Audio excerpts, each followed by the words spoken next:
a sound or you'll wake them in the deepest part of the ancient forest. The flickering candlelight illuminates the faded pages of a story. Hedgehog still sits and tells the stories that people dare not tell before. The Spinner of Silent Things. Chapter 1. The Girl with Hands of Stone. In the village of Stillwater, nestled in a valley that sunlight forgot, things were not lost, but silenced. A lost temper was not just a shout, but a vase that would never make a sound again, not even when shattered. A secret, whispered in confidence, would become a small, cold pebble on the tongue of the one who heard it. Grief did not produce tears, but turned the eyes of the mourner to dull, unseeing glass. The village was a museum of quieted emotions, and its curator was a young woman named Elara. Elara was the village's spinner. It was not a role she chose, but one she was born into. From her earliest memory, she could feel the unsaid things, the felt but unspoken emotions that clogged the air of Stillwater. A child's suppressed laugh felt like cobwebs on her skin. A man's hidden rage was a thorned vine in her chest. And her hands were the tools of her trade. They were not normal hands. Her fingers were pale and cool, with a fine, gray grain to them, like polished river stone. When an emotion became too loud in its silence, the villagers would come to her cottage at the edge of the whisperwood. They would not speak of their trouble, they didn't need to. Elara would simply lay her stone hands upon their heads or their hearts, and she would draw the emotion out. She would spin it. In her small, dark cottage, at her ancient loom, she would take the raw, tangled thread of a silenced feeling and weave it into tangible, silent things.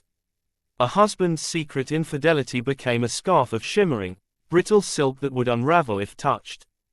A widow's bottomless sorrow was woven into a tapestry of such profound gray that looking at it made one feel hollow. A child's stolen joy was spun into a mobile of delicate, painted glass that tinkled in a soundless breeze. These creations lined her shelves, a library of the village's quiet suffering. She was both revered and feared. They needed her, for without her, the silenced emotions would fester inside them, turning them to living statues. But they also feared the proof of their own hidden hearts that she kept in her home. Elara herself felt nothing. That was the price. With every emotion she spun out of others, a little more of her own capacity for feeling turned to stone. Her heart was not a beating muscle of flesh, but a slow, cold geode. She lived in a perpetual, neutral twilight, her only companion being the weight of the village's silence. Chapter 2. The Man with the Hollow Chest. One evening, as a perpetual, drizzling rain slicked the cobblestones, a stranger came to Stillwater. His name was Kael, and he was a cartographer of forgotten places. He was drawn to the valley's unnatural quiet, the way sound seemed to die at its borders. The villagers watched him with their flat, emotionless eyes, offering no greeting, no warning. He found his way to Elara's cottage, intrigued by the rumors of the spinner. When she opened the door, he was struck not by her beauty, which was like that of a marble statue, but by the profound emptiness in her eyes. "I've heard you can remove things," he said, his voice too loud in the muffled world. "I spin what is silenced," Elara corrected, her tone as smooth and cold as a pebble in a stream. "What would you have me take?" Kael stepped inside, his eyes adjusting to the gloom and falling upon the eerie creations. He saw a handkerchief woven from pure betrayal and a music box that held a scream of terror. "It's not something I feel," Kael said, unbuttoning his shirt. "It's something I don't." He revealed his chest. In the center, over his heart, was not skin and bone, but a void. A perfect, circular patch of nothingness. It wasn't a wound, it was an absence. Looking into it made Elara's stone fingers tingle for the first time. "I have no memory of my childhood," Kael explained. "No memory of love, or family, or pain. I have knowledge, but no experience. I feel no joy, no sorrow. I am a map of a land that does not exist. I was told that a spinner might find what is missing." Elara, for the first time in her life, was intrigued. This was not an overflow of feeling, but a vacuum.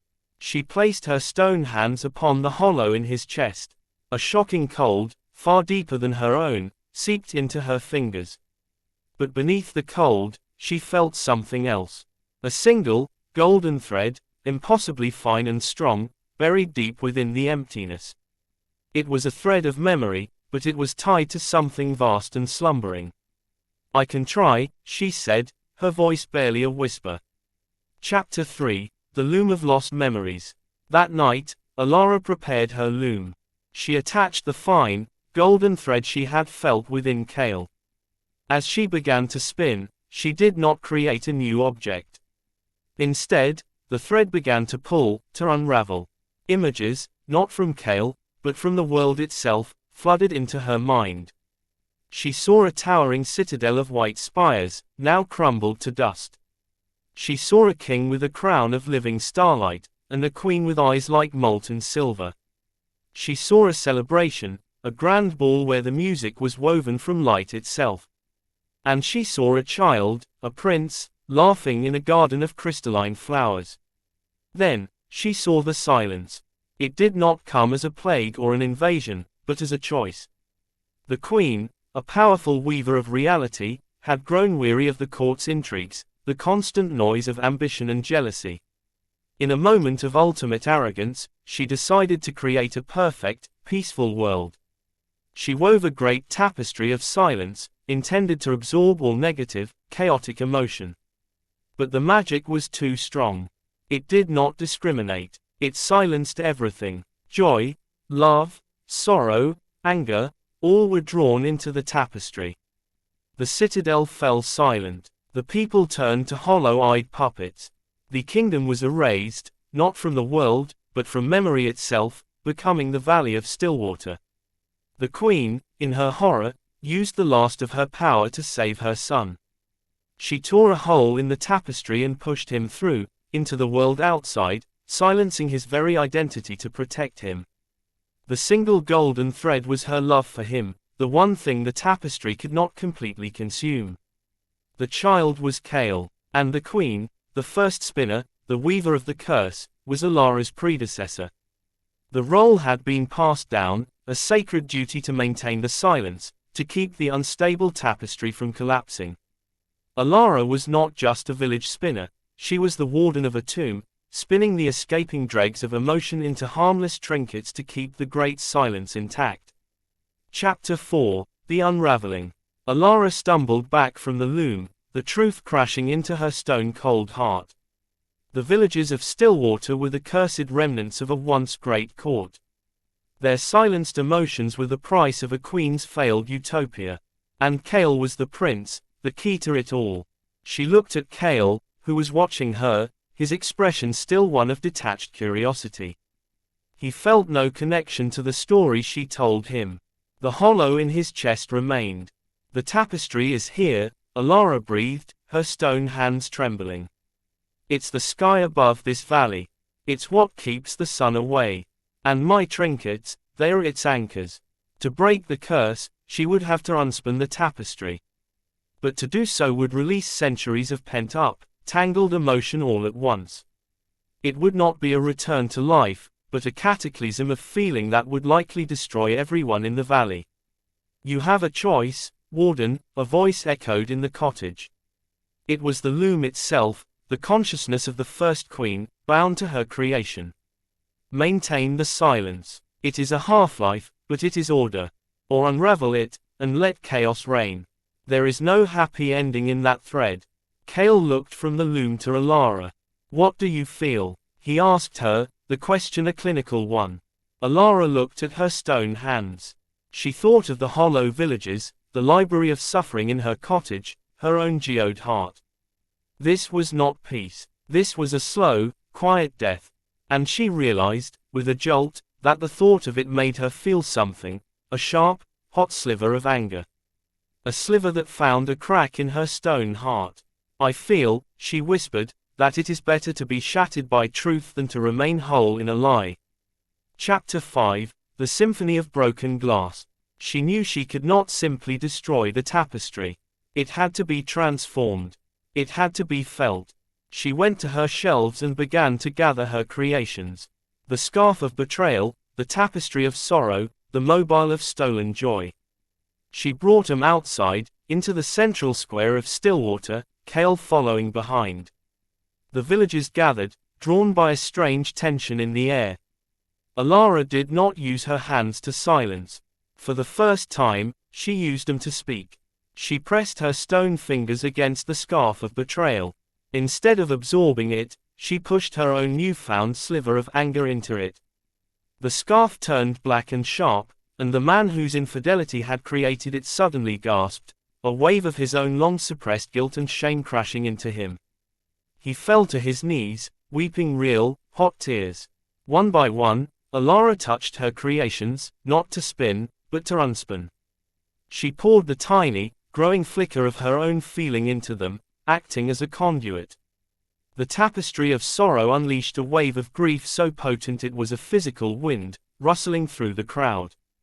The mobile of joy did not tinkle, but erupted into a chorus of pure, ringing laughter that made the glass villagers flinch and then, slowly, smile.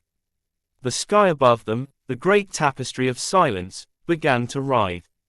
The perpetual grey clouds swirled, shot through with threads of color, angry red, joyous yellow, deep blue sorrow. It was breaking. Your heart. Elara cried out to Kael over the rising storm of emotion. The hollow is a lock. My feeling is the key, but your memory is what must fill it. She ran to him and, in a final, desperate act, she did not place her hands on his chest, but took his hands in hers. She let down every last wall. She let him feel the crushing loneliness of her existence, the weight of every emotion she had ever bottled, the sharp, beautiful, terrifying pain of her awakening heart. The hollow in Kael's chest began to shrink, not by growing flesh, but by filling with light. The single golden thread blazed, and the memories flooded back. He remembered his mother. He remembered the fall. He remembered what it was to feel. He looked at Elara, and for the first time, his eyes held not curiosity, but wonder. And sorrow. The tapestry shattered. It did not vanish, but dissolved into a rain of feeling that fell upon Stillwater. It was not a gentle rain, but a typhoon.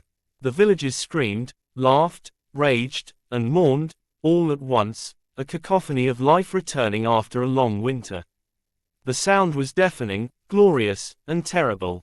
Elara felt it all. The wave of centuries of emotion hit her, and her stone heart could not withstand it.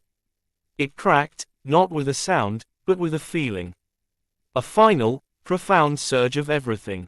She did not scream. She looked at Kael, whose hollow was now filled with a warm, beating light, and she smiled.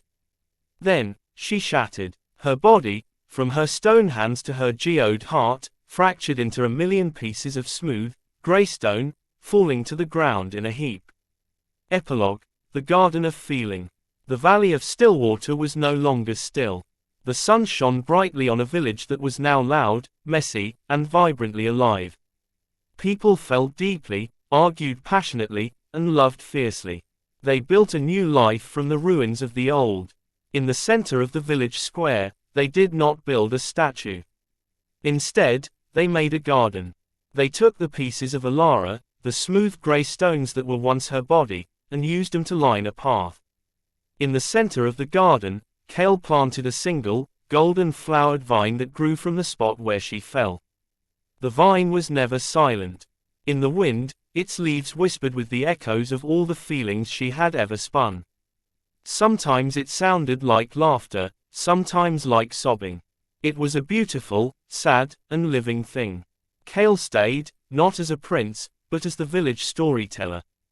He told the story of the spinner of silent things, the warden who became the savior by choosing to feel.